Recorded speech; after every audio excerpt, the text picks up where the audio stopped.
नमस्कार, capital TV में आपका स्वागत है। मैं हूं आपके साथ सबा शाहिद शेख। मैं आपको बताऊंगी उन 4 नेता, अपराधी, आतंकी और जिहादी के बारे में जो आज चक्रव्यूह में फंसा है।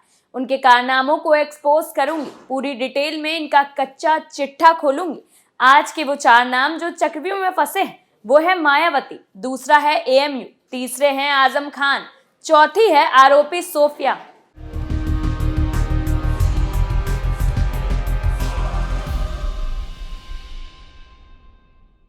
सबसे पहले बात मायावती की। उत्तर प्रदेश की सियासत में बसपा के सियासी वजूद को बचाए रखने के लिए मायावती दलित मुस्लिम फॉर्मूला पर काम कर रही है। इस सियासी कॉम्बिनेशन के साथ 2024 के लोकसभा चुनाव में बसपा जानना चाहती है। ऐसे में सूबे के नगर निगम चुनाव में पार्टी ने अपने मास्टर प्लान का टेस्ट करने की प्लानिंग की थी। सूबे में कम से कम 7 मेयर सीटों पर मुस्लिम उम्मीदवार उतारने की रणनीति बनाई गई थी, लेकिन जमीन पर उतरने से पहले ही संकट गहराने लगा। बसपा ने माफिया अतीक अहमद की पत्नी शाइस्ता परवीन को प्रयागराज के नगर निगम सीट से मेयर पद का चुनाव लड़ाने की तैयारी कर रखी थी, लेकिन अब बसपा के सुर बदलने लगे हैं।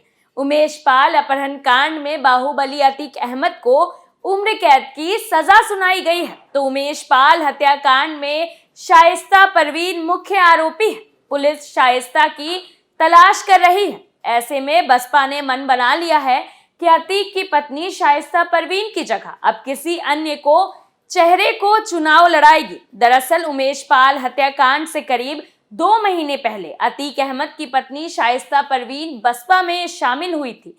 माफिया अतीक की पत्नी के सहारे बसपा प्रयागराज इलाके में अपनी खोई साख को पाने की कोशिश में जुटी थी, लेकिन मायावती की इस पूरी रणनीति में उमेश पाल हत्याकांड ने पलीता लगा दिया है, क्योंकि इस मामले का आरोप अतीक के परिवार पर लगा है। वहीं मायावती शाइस्ता को पार्टी से बाहर ना निकालकर खुद उनके साथ खड़ी थी। शाइस्ता पर एक्शन न लेकर मायावती मुस्लिमों को सियासी संदेश दे रही थी कि महज आरोप प्रत्यारोप से वो शाइस्ता को पार्टी से बाहर नहीं करेगी। हालांकि उन्होंने ये बात जरूर कही है कि शाइस्ता को जांच में दोषी साबित होने के बाद ही पार्टी से निष्कासित किया जाएगा, लेकिन अब निगम चुनाव की आहट और अतीक को सजा सुनाए जाने के बाद बसपा के सुर बदल गए हैं। ऐसे में बसपा के सामने सबसे बड़ी चुनौती है कि कैसे शाइस्ता परवीन मेयर का चुनाव लड़ेगी। इतना ही नहीं, शाइस्ता को चुनाव कौन लड़ाएगा और उनके लिए प्रचार प्रसार कौन करेगा।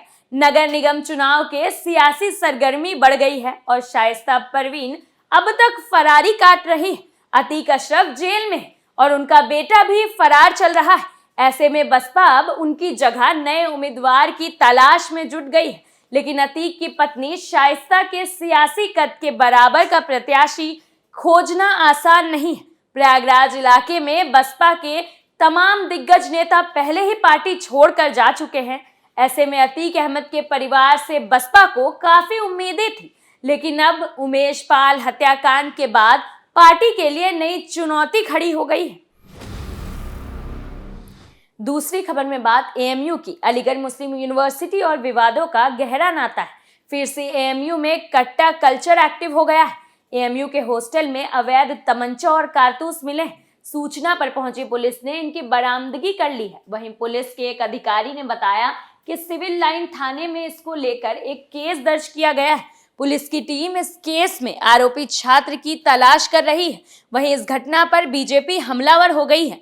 भारतीय जनता पार्टी के एमएलसी डॉक्टर मानवेंद्र प्रताप सिंह ने कहा है कि उत्तर प्रदेश में योगी बाबा की सरकार है। अगर इस तरीके के तत्व अलीगढ़ मुस्लिम यूनिवर्सिटी में रहते हैं तो निश्चित ही बड़ी और कठोर कार्रवाई की जाएगी। मानवेंद्र प्रताप सिंह ने कहा कि योगी जी की सरकार और केंद्र में मोदी की सरकार जीरो टॉलरेंस की नीति पर काम करती है। अगर शैक्षणिक संस्थान में इस तरीके की गतिविधियां पाई गई है तो उन पर कार्रवाई होनी चाहिए।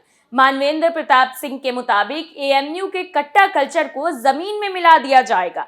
हथियार मिलने की सूचना पर सिविल लाइन थाने की प्रोक्टोरियल टीम के साथ पहुंची थी। यहां हॉस्टल की तलाशी ली गई तो एक अवैध तमंचा और कई कारतूसों की बरामदगी हुई। हालांकि आरोपी की तलाश की जा रही है। जल्द ही उसे गिरफ्तार कर जेल भेज दिया जाएगा। दरअसल एएमयू की प्रोक्टोरियल टीम को ऐसी जानकारी मिली थी कि बिहार का रहने वाला अब्दुल हक नाम का छात्र हॉल के कमरे में अवैध तरीके से रह रहा है, लेकिन ये कमरा किसी और छात्र के नाम पर अलॉट था।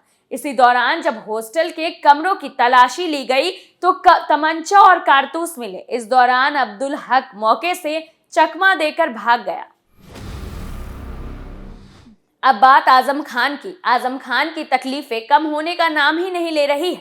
बीजेपी स्वार विधानसभा सीट पर उपचुनाव में सपा नेता मोहम्मद आजम खान का अंतिम गढ़ दहाकर रामपुर में भगवा लहराने के लिए पूरी ताकत लगाएगी। वहीं मिर्जापुर की 96 सीट पर भी गठबंधन का कब्जा बरकरार रखने के लिए पूरा दमखम झोंकेगी।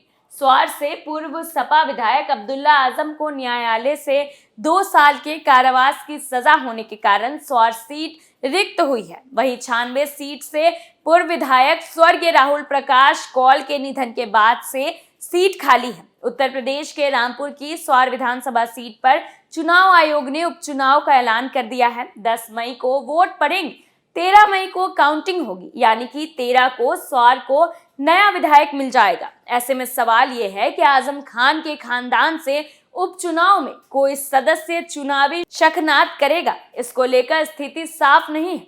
दरअसल आजम और अब्दुल्ला अदालत से सजा होने के कारण अभी चुनाव नहीं लड़ सकते। आजम खान की पत्नी पूर्व सांसद और पूर्व विधायक तंजीम फातिमा खराब सेहत के कारण पहले ही चुनाव लड़ने से मना कर चुकी हैं। आजम का एक बेटा अदीब आजम और उनकी बहू को लेकर जरूर चुनाव लड़ने की चर्चा कई बार सामने आई, लेकिन परिवार के ज्यादातर सदस्यों के कानूनी पचड़े में फंसे होने से माना जा रहा है कि शायद ही बेटा और बहू भी चुनाव रण में कूदे।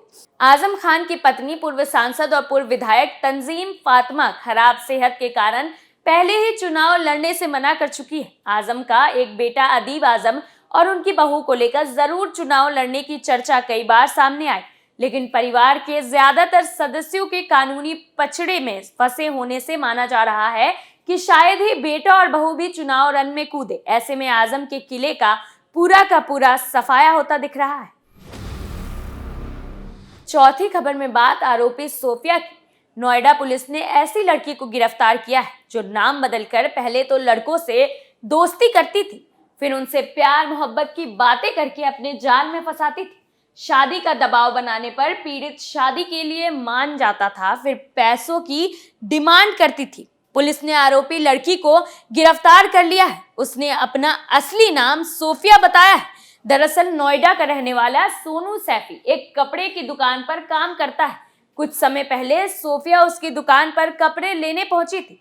बातों ही बातों में सोफिया ने उसका मोबाइल नंबर ले लिया था। सोनू के पूछने पर सोफिया ने उसे अपना नाम नेहा ठाकुर बताया था। नंबर एक्सचेंज होने के बाद दोनों के बीच बातें होना शुरू हो गई थी। कुछ समय बाद सोफिया ने सोनू से हुई उसकी मोबाइल चैट और फोन कॉल्स को आधार बनाया, फिर शादी करने का दबाव बनाने लगी। सोनू ने बदनामी के डर से के मारे शादी के लिए हाँ बोल दिया। सोनू का शादी के लिए हाँ बोलने के बाद सोफिया के हौसले बुलंद हो गए। उसने 2 लाख रुपए की डिमांड की। जब सोनू ने पैसे देने से मना किए तो ब्लैकमेल करने लगी, बदनाम करने का डर दिखाने लगी। सोफिया से परेशान होकर सोनू ने पुलिस थाने पहुंचकर रिपोर्ट दर्ज कराई।